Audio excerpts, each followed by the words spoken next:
This is the plaintiff, Heather Kamen. She says she hired the defendant to restore her antique chair, which needed a new leg, and the man did a terrible job. He was also supposed to appraise and frame a painting she gave him.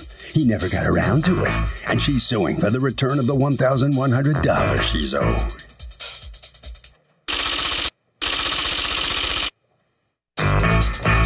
This is the defendant, Michael. He says he doesn't owe the plaintiff any money because he spent hours with her working on her chair and a painting she wanted appraised. Besides, the nasty woman posted terrible things about him online, which are untrue. She has damaged his business, and he refuses to give her any money. He's accused of getting painted into a corner. Okay, you can step over there. There we go. All parties, please raise your right hands. Welcome back to the People's Court. Next case in the docket. The plaintiff hired the defendant to restore a leg in her antique chair. Says that he did an awful job, but the defendant says she was nasty and posted crappy things about him online. It's the case of not having a leg to stand on. Thank you, Douglas. Heather Kamen, you are suing Michael. You've asked to be referred to only by your first name. You're suing his company for $1,100 that you paid him to frame a painting. You had it framed by somebody else, correct?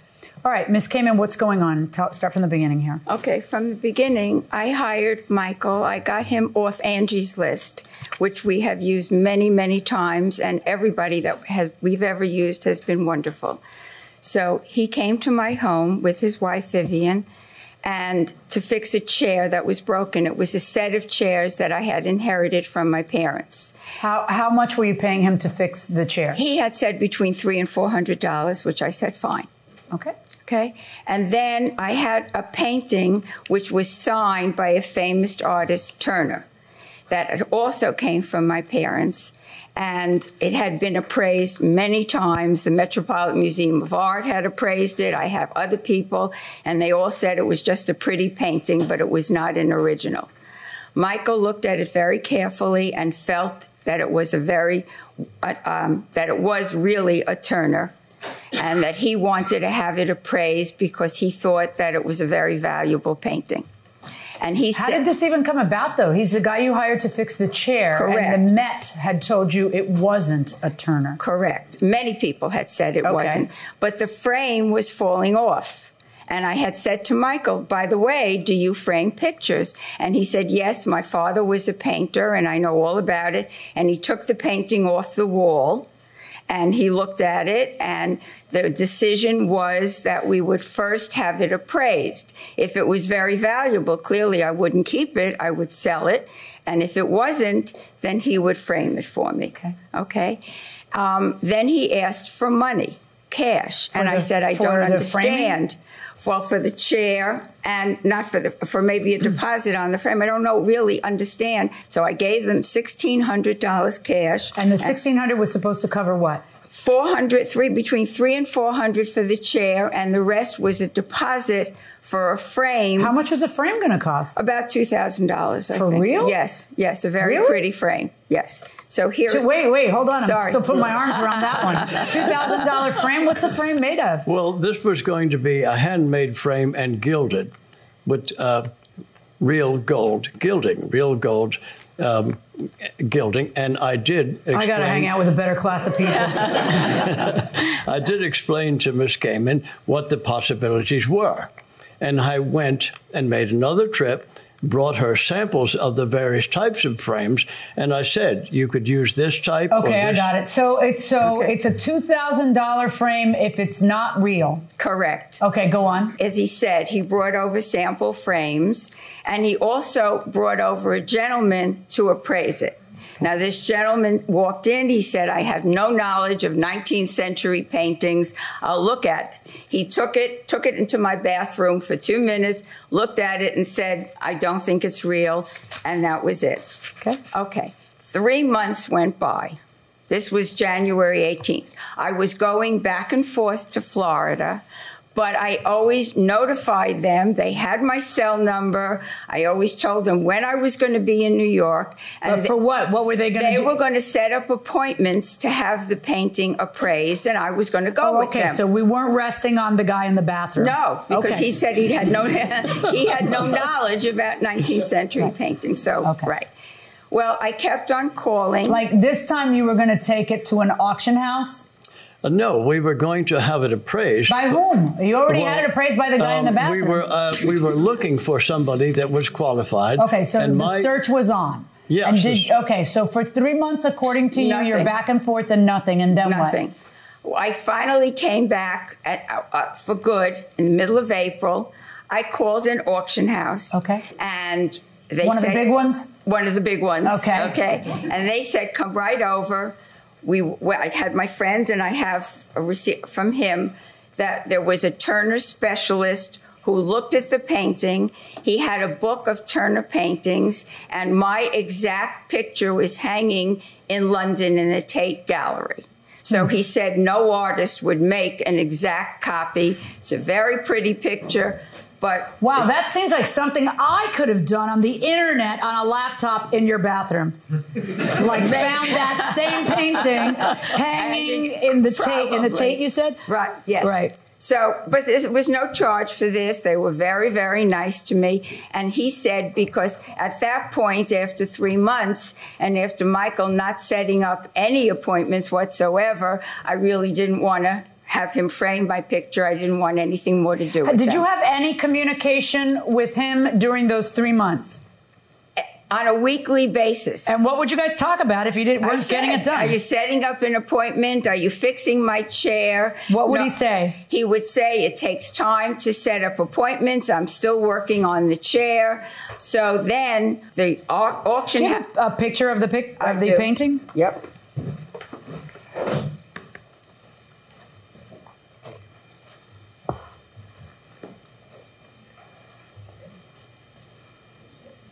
You look.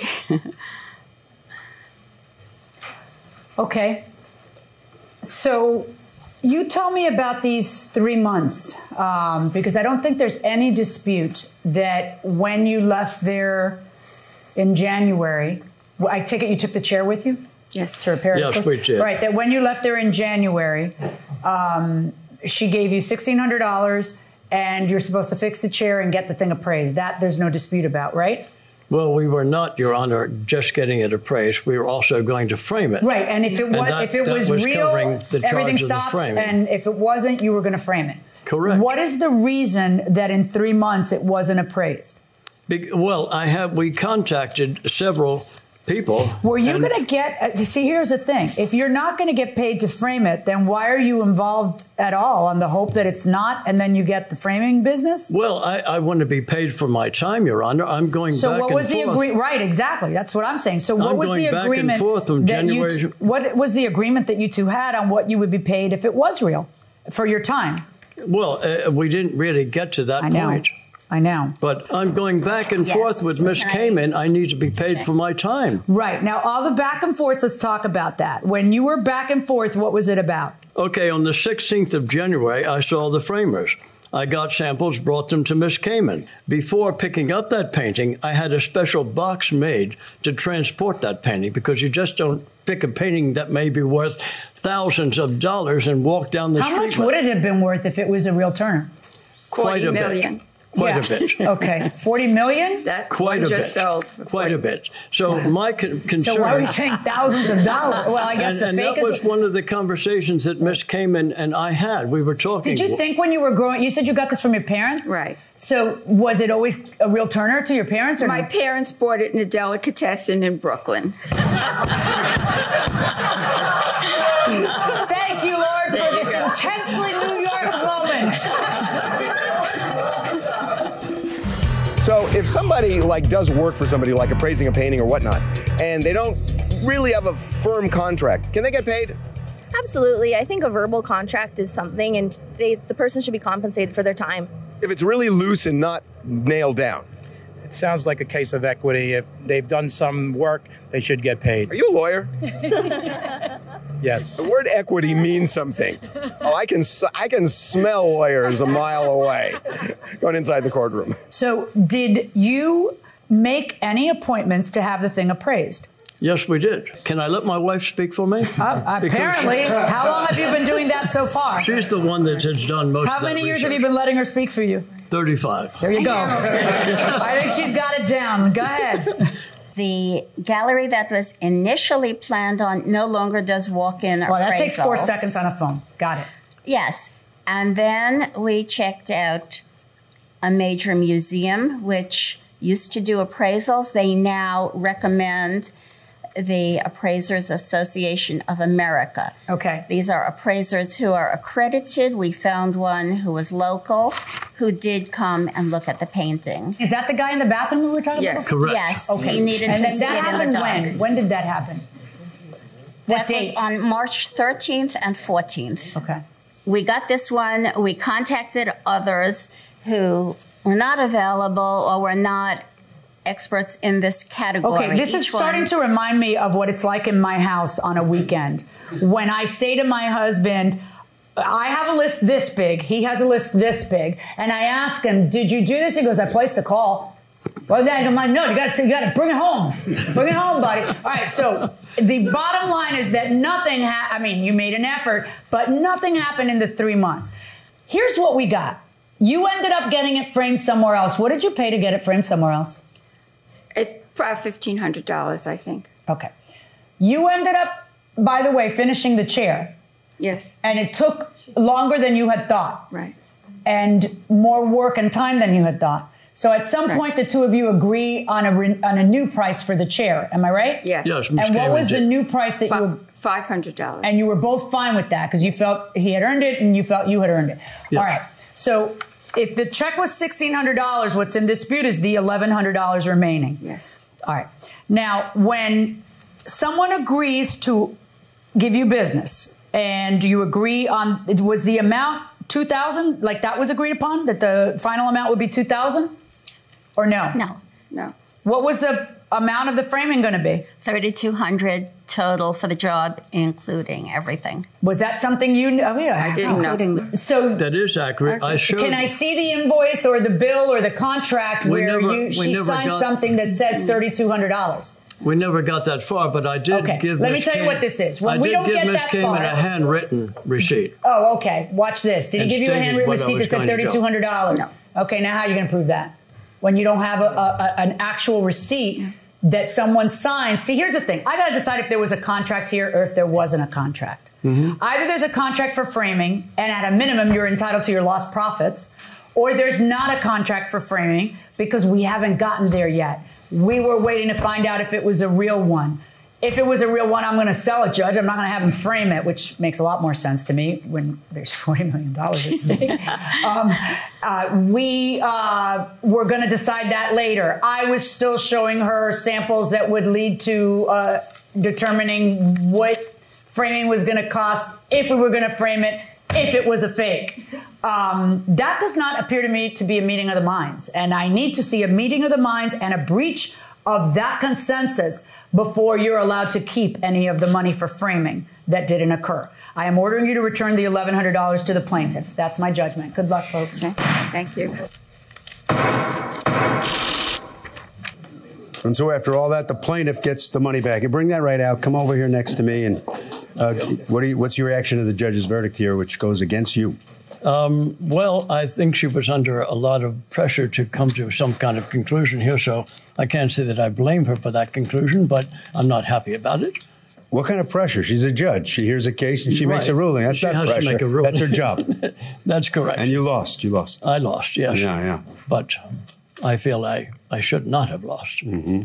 Frankly what's that painting worth, even if it's a copy? Is it still valuable? Ms. Kamen still does not agree with me, but I think it is the real thing. The real thing. And William Turner, yes. Mr. Turner. Yes, and I'm very frustrated that we could have not remained compatible with each other and gone forward. You can frame a $16 million painting? Well, I had a framer. I'm not a framer myself, but I have a framer that works for me. Okay. I'm a restorer. I do other kinds of things. Okay, restore right around the corner there. Let's talk to the plaintiff next. All right, thank you. Thanks a lot.